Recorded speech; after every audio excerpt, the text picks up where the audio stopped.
Hello and welcome back. Today we are continuing our beginner playthrough tutorial series here at Spain, where we are showing every single action of a playthrough that we take, while each episode focusing on a particular thing. Last episode we focused on the budget, as well as kind of explaining some of the underlying ways of looking at Victoria 3 economics. This episode we are going to be looking at politics. Now, politics has a ton of different moving parts, which have a ton of different stuff going on within them, and so what we're going to aim for is a bit of a more basic explanation, and not necessarily to the same depth that we discussed some of the economic principles before. So if we come into it, we will have a set of laws. We can change some of these laws, and we can enact some of these laws. For these, there's going to be four chances that you are going to get, rather, and a success chance in terms of what can happen at each checkpoint when you go to pass a law. You can have success, which will move you on to the next phase, or if you're in the final phase, it'll just pass the law. Advance, which will generally roll positive events. Debate, which will roll events that are mixed bag. And stall, which will roll, generally speaking, negative events. And so together, each one of these, you will receive a roll at each one of your checkpoints, and we are going to go and pass National Guard here. Now for this, the amount of chance that we experience, we see that we're experiencing a drought. Now we can, to some degree, use emergency relief, especially if we take a look here. It's kind of happening in our heartland a little bit, and so we're going to use emergency relief, at least on a temporary basis here. Now, kind of coming back into our success chance, you can see that we will have a chance of four different things happening here.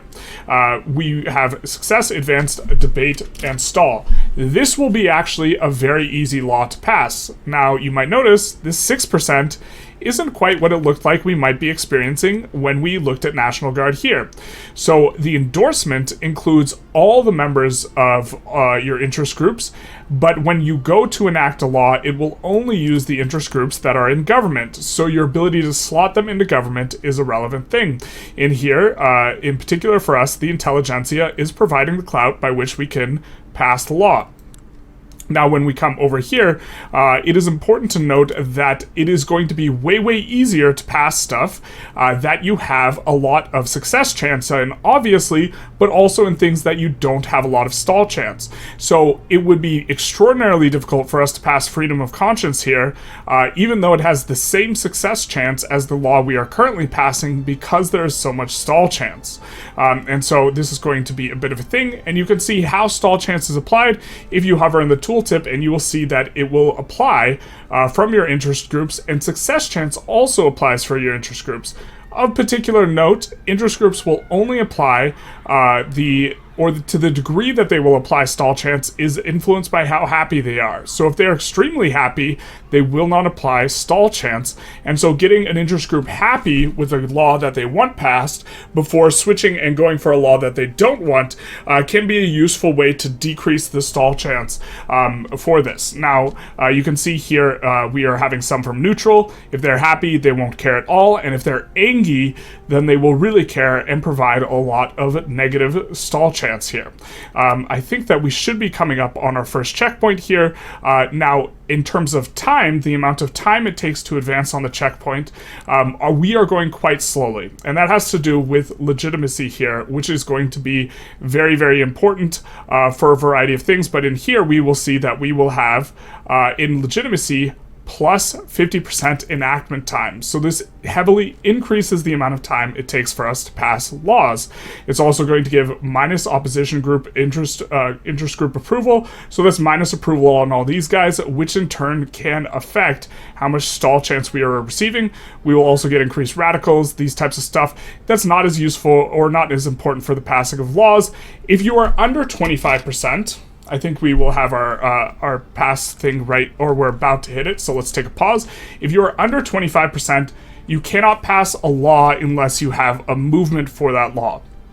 So you categorically can't try and pass it, must have political movement to enact laws. So being over this 50% threshold for the purposes of passing laws is going to be really important. So while we discussed wanting to be in a high tax bracket last episode, it can, for the purposes of passing laws, make sense to lower the taxes so you get up into this category, in which case you are going to be avoiding the increased enactment time. If we see plus 75, the main difference is going to be the opposition group approval, as well as increasing loyalists from political movements. This only really comes into effect when you pass a law that a movement supports. We'll kind of talk about movements supporting stuff, but this is not that big a difference. But this right here, righteous government above 90% legitimacy, is a very important breakpoint. I think even more important in a recent patch, because this is going to be the best source of loyalists that you can get, in particular, where you will just get some flat amount of loyalists, depending on how high legitimacy is, in addition to this increased loyalists. You also get minus enactment time. Another source of minus enactment time is if you are having unused authority, and this is something that you can sometimes want to use unused authority for in order to get minus enactment time. Particularly in the opening of the game, it's often really good to float authority up to this bar being filled, which would involve us pulling back on a whole bunch of our taxes, which we're not going to do in this situation, but this is something you could do, and also trying to intentionally be above 90% legitimacy or 90 legitimacy if possible. Now, our construction queue is a little bit empty, so we will add a few things to the queue and then continue and see our first chance tick here, where we are going to roll, and we roll very, very nicely. We roll the 7% of a success chance, and so we go to the next step of consideration. It is important to note, or very, very important to emphasize, if we had a lot of stall chance, we would probably run events that give us minus 10, 20, or 10 or to 20-ish success chance, and we would very quickly have to roll into having setbacks, and once you have 3 setbacks, the law will fail to pass. Okay, so we know that interest groups are the ones informing what our success chance is going to be when passing a law, but how do they inform this? And what they do is they inform it through ideologies. There's 2 types of ideologies. There is going to be ideologies that are native to the interest groups, so in this case, all the red ones are native to the interest group, and there's going to be ideologies that are locked to the individual character. The ideologies native to the interest group will, roughly speaking, for most of the time, be the same across all countries, with some exceptions if they have a unique interest group, and they can change slightly over time. In the case of our devout here, we have pious, which supports charity hospitals, for example, and dislikes other stuff that aren't charity hospitals. They like religious schools, patriarchal, they like legal guardianship, outlawed dissent, censorship, moralist, they like monarchy, state religion, these types of things. And then there is the character ideology. Victor Saez is the character that is currently leading the interest group, except we got rid of that boy. We said smell you later just in time, and now Leopold is leading that interest group, and Leopold is a moderate. So now you see the traditionalist ideology that was there just up and disappeared. And what I was about to say, and I can no longer say because dear Leopold here is a spineless man, we will see. We will not send a message to Portugal. It's not worth using the obligation in that way. Now, this man is a spineless. He believes in nothing. He's a moderate, and this doesn't influence the interest group at all, so we need to find a different interest group. This guy's also a spineless moderate. Shout out to him.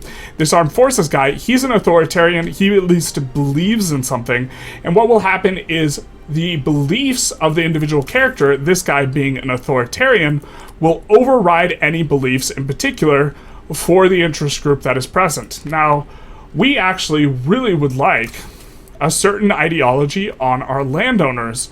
We would really love to have a market liberal landowner.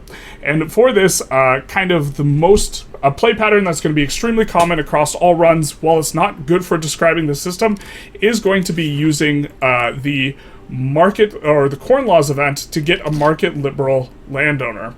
We're going to come back to this in just a second, but we're going to try and trigger this as we talk about it, because currently, if we look at the landowners and we look at how they feel about, in particular, let's see, not paternalistic.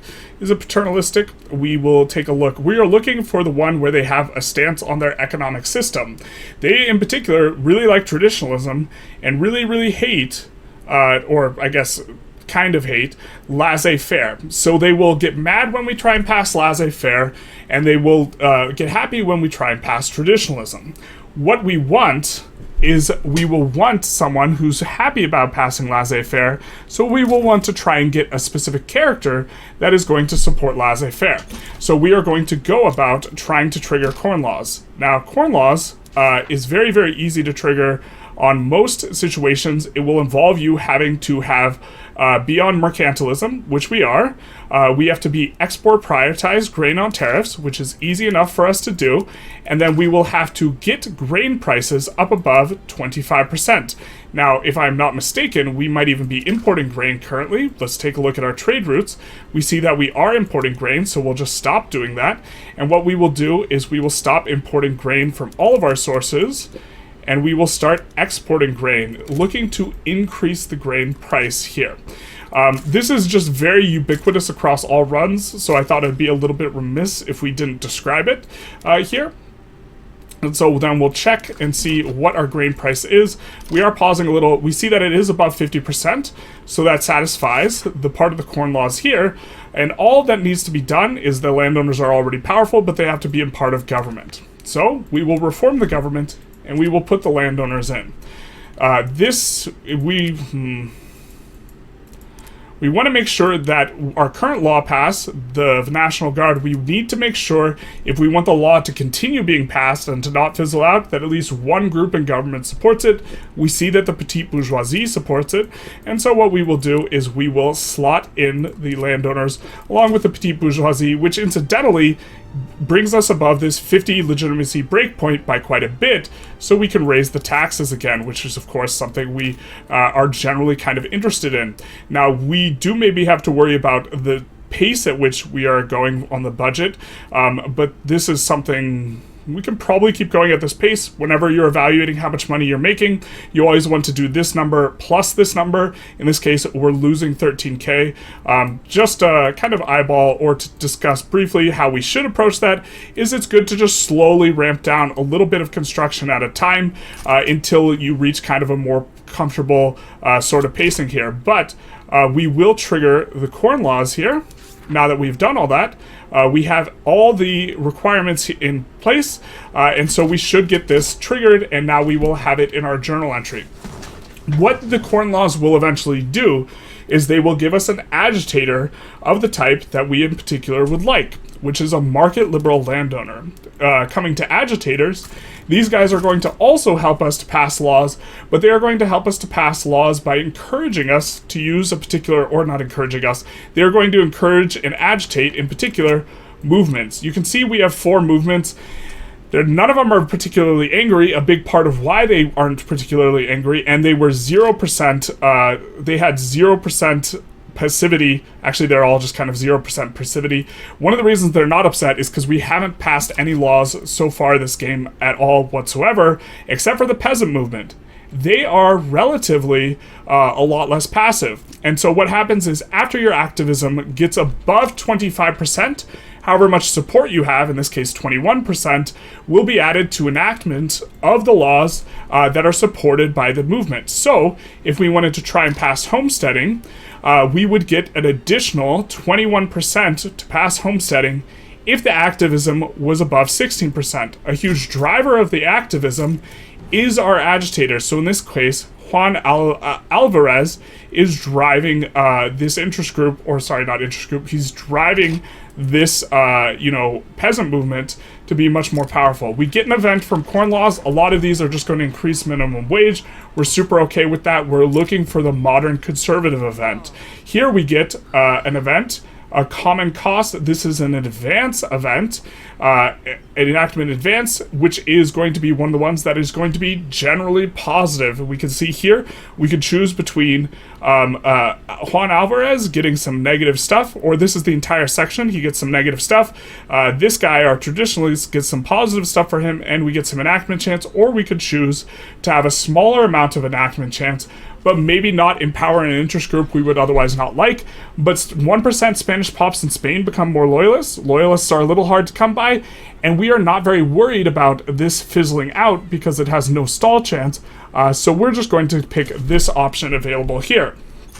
So getting an agitator of the kind you would like, in particular, can help you to push these movements up. But also with agitators, there's a character interaction if you have the Voice of the People DLC, which is you can grant leadership to the characters, which will make them the leader of the interest group. So right now, radical is actually a pretty good ideology, but we can't grant leadership right now because, in particular, the rural folk need to be in government. If they were in government, we could grant leadership. There's another requirement in that the movement needs to be powerful enough to be currently influencing, currently pressuring, rather, the interest group in order for you to promote. So these guys are currently pressuring the rural folks, so we could promote them. We're not going to use that because we need that cooldown. It's a 5-year cooldown, but in particular, the royalist ideology, which is currently attached to our wee woos outside, is going to be one that we kind of don't like all that much, but we are a monarchy, and we're perhaps staying a monarchy, and so, call the ambulance for the peasants because they're going to need one. But the radical ideology, good point actually, this is our next thing. This is notably a debate one. So this is going to be a mixed bag. We can choose between Juan Alvarez, who is our agitator, gaining a little bit of popularity and interest group pop attraction, or gaining some enactment chance and minus group attraction for the petite bourgeoisie. We will choose the latter. But Juan Alvarez, if we take a look at the radical ideology, this is way different, and this will override everything that the rural folk think about if these guys were leading the interest group. So these guys would support parliamentary republic, they would support universal suffrage, they would support protected speech, guaranteed liberties, all these types of things. And so it would be easier for us to try and pass these laws, whereas if you take a look now, currently the only supporters of a republic are going to be the Intelligentsia. And so this would allow us to, instead of having 6.7% chance, we would have 30% chance. And the rural folk, because they currently have a monarchist, would go from opposing this with their 7% clout into supporting it. So this kind of brings us to a larger question. Well, how is clout calculated in this sort of thing, and how is legitimacy calculated? And there's a lot going on. A lot of it can depend on how much money the pops are receiving, how literate the pops are. But the two things that are going to inform these the absolute most are going to be two categories of laws. We unlock railways. We are going to briefly, before we talk about the categories of laws, pause the game and take a look if there's any place that we have that has negative infrastructure. We see Asturias does, so we will kick to the front of the queue, clicking Alt or holding Alt to bring it to the front of the queue, one railroad, because being in negative infrastructure is bad.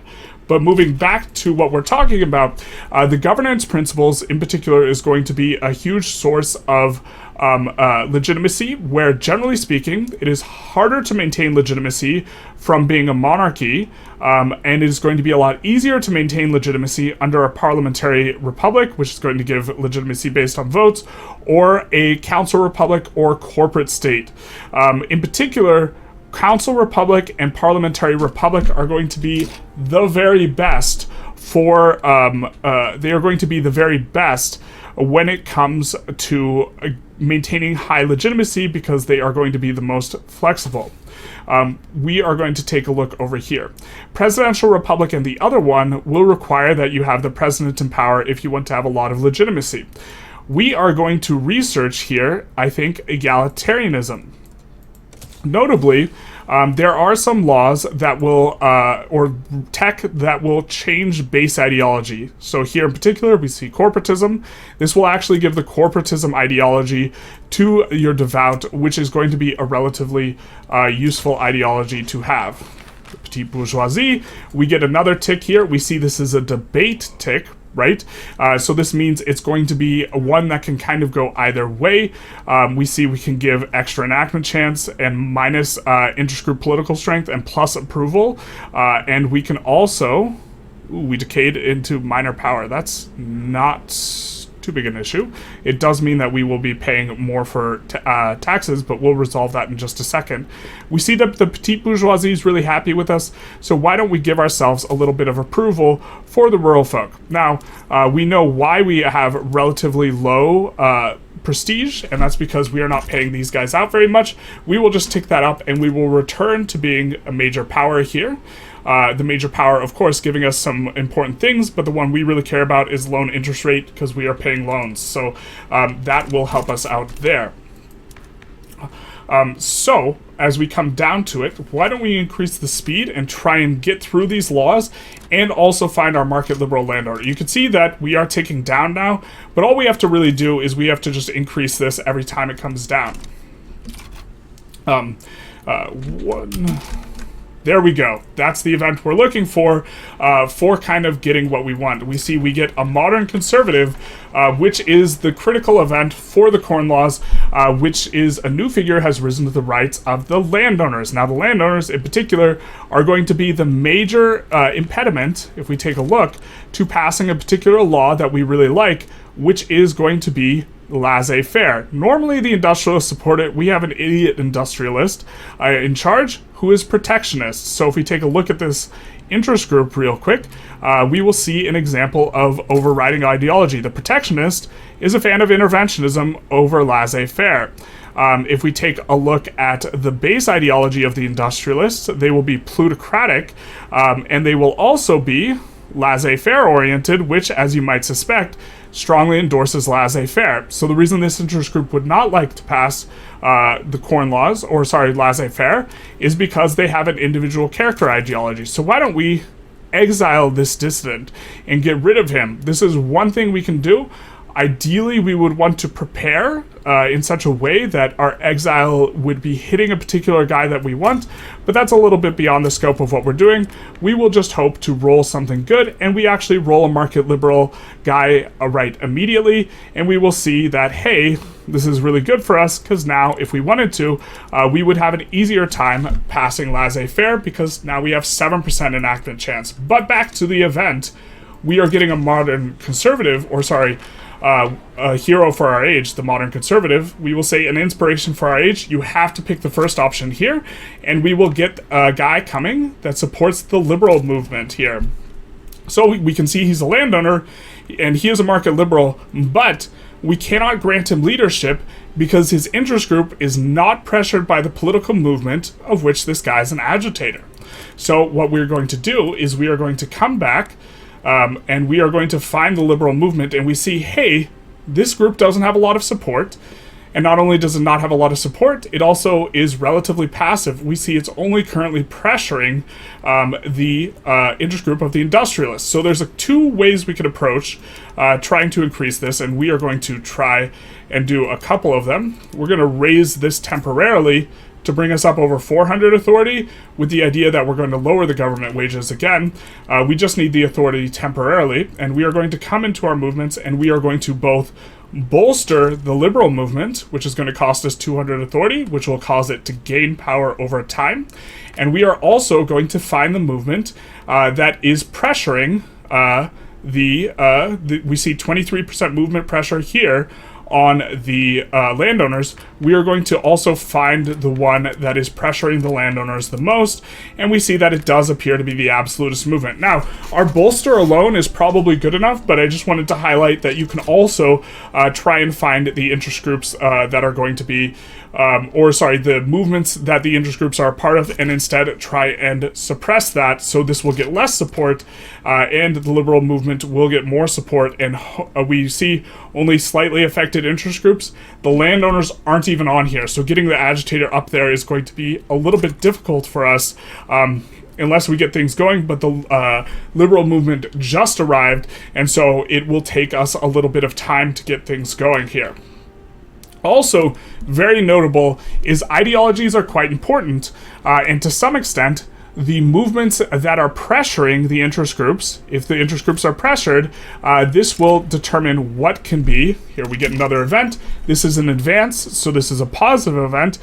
We will choose, I think, We don't really want the Catholic Church to get stronger here, so we're actually going to choose the one that gives us less enactment chance. We're not scared of it not passing because we have no stall chance. We have 41% success chance. We're in very, very good shape here. But we are going to... prejudice employees, my favorite. But we see possible character ideologies here. New leaders may appear in the pressured interest groups, in this case all of these, with any of the above character ideologies. And so the movements will affect what type of guys you can get, what type of ideologies you can roll on your guys. And if we take a look at the individual ones, like if we take a look at these, we can actually see what the chance of appearance is on these guys. So we see we have a really high chance of traditionalist, really high chance of moderate, really high chance of authoritarian, and the authoritarian chance is being increased by this absolutist movement. We're going to continue to get Corn Laws events. We're just going to constantly choose the ones that give like plus wages or this type of stuff. We are a fan of getting loyalists and also aristocrats.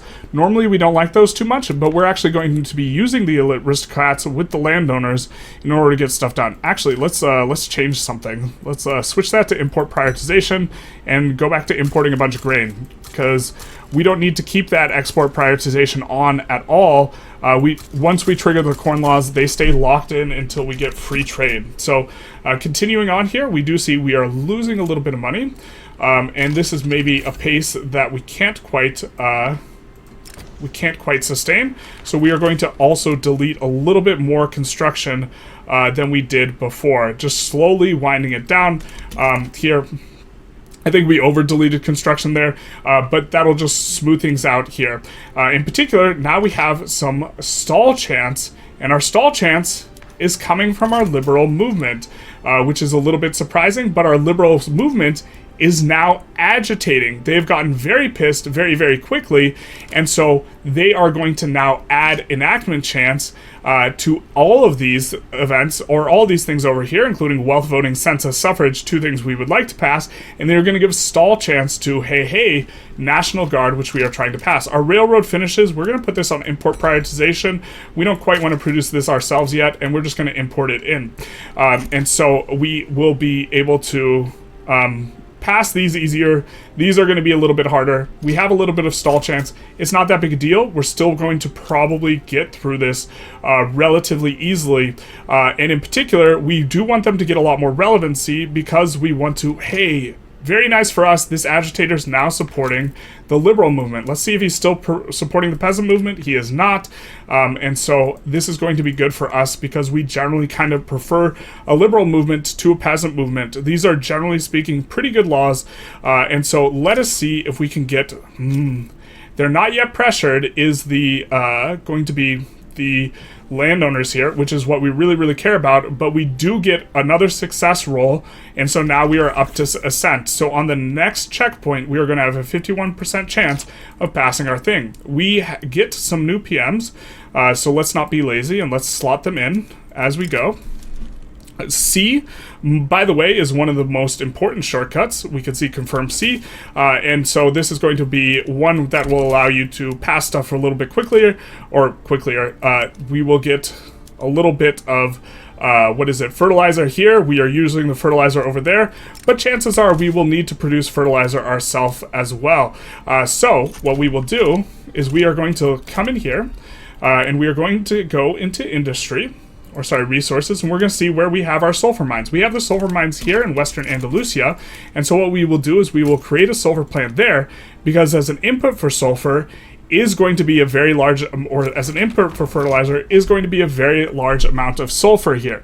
And so what the sulfur will do, or what this will do by building fertilizer here, is it'll make the fertilizer more profitable because their input will be cheaper because of MAPI, and it will also make the fertilizer more profitable because it will increase the price of fertilizer, which will increase the balance because the balance it'll increase the balance. The wages will stay constant because it'll increase the output goods price, and so this will be good for us. And we'll also put this on auto expand to make things a little bit more smooth overall. You can see that we're actually running a pretty big deficit of fertilizer, so what we will do is we will import it, but we won't put it on import prioritization because we will look to expand that industry a little bit ourselves. We have now passed we have now passed the institution of Home Affairs for National Guard, but we see that that's costing us quite a bit of bureaucracy. So why don't we add a little bit of bureaucracy? We'll first check to see if we have negative tax anywhere. We don't, and then we'll add a little bit here, which should be fine because we're building paper out of there. We get the atmospheric engine event. This is because we had swapped over the sulfur to atmospheric engine, and there are some other requirements, but this is actually a pretty good event. It will give us a progress chance towards water tube boiler, and so why don't we, seeing as egalitarianism is a tier 2 tech, and we will get negative progress on it, or we will, suffer a little bit by not having this completed, although that will complete soon enough, we can maybe just do water tube boiler first before we get into egalitarianism. This is a very, very strong technology which will unlock very good ones for all of our mines, which we generally want to be mine oriented. We are keeping an eye on the liberal movement here, and we see the landowners are now being influenced by the agitators or by the movement, which means we can now grant this guy leadership. Again, this requires the voice of the people DLC, but you see these landowners, you see this handsome face, except it's not handsome. You know why he's not handsome? Because these guys, they don't believe in economies. They believe in, let's see, paternalistic, I think it is under here. We are looking for an economic system. They believe in traditionalism, which is terrible. We want them to believe in laissez-faire. We want them to believe in the progress of mankind. And so you see most of our stall chance here is coming from the landowners right now. What we will do is we will grant this man leadership, and we will hope he doesn't die too quickly, because often the landowners will not support that. And now, when we go to pass laissez-faire, look at that, a monstrous 20% enactment chance, and also only 12% stall chance. So this will be relatively easy for us to pass. We'll see if we can reform government. Part of what informs legitimacy, without going too much into it, is the cohesion between your characters. So very often, the industrialists will have relatively high cohesion with a market liberal landowner. So if we were to try and do something, like these two, except we need to keep probably Catholic Church and government, it's maybe something we could do. And we could do this if we wanted if we wanted to have higher, legitimacy, because we would love to be over 50, but it looks like being over 50 is not going to be quite available for us yet. We will get this, and what we will do is we are running kind of a negative balance. A big part of this is we wanted to showcase, suppressing and bolstering. And also, because we forgot to turn down this. We forgot to turn down this here. And so why don't we come back in, and we are going to put back in our consumption taxes. They are going to be not necessarily the most efficient per authority, but are going to be efficient per authority, and in particular, targeting the upper strata. We can do a little bit of fruit here. I think this is more than we had before, and coffee is also going to target the upper strata. So now we're making quite a bit of money. We actually should not have deleted all the construction that we did delete, and so we'll add a little bit more construction. We're going to sort by where the upkeep is lowest, and we're just going to build and add construction in those places, and we see that it's actually the places that we had deleted the construction out from. So things are going quite swimmingly, and we are well on our way to passing laissez-faire, which is going to be a very, very strong law. Now, we aren't going to do like a complete exposition on which laws are best, because this is going to take quite a long time to unpack, but laissez-faire is unambiguously the best law for economic strength in the economic system, unless you are particularly, as a aim for your run, wanting to go for standard of living, in which case the best is going to be cooperative ownership here. But I think that we've given kind of a fairly good idea of how to pass laws, and some of the systems that are moving together, and there's quite a bit of them, and so hopefully this will be a good kind of stepping off point. There's a lot more depth to these systems, but we really just wanted to kind of show a lot of the moving parts, as well as how we are maneuvering around them.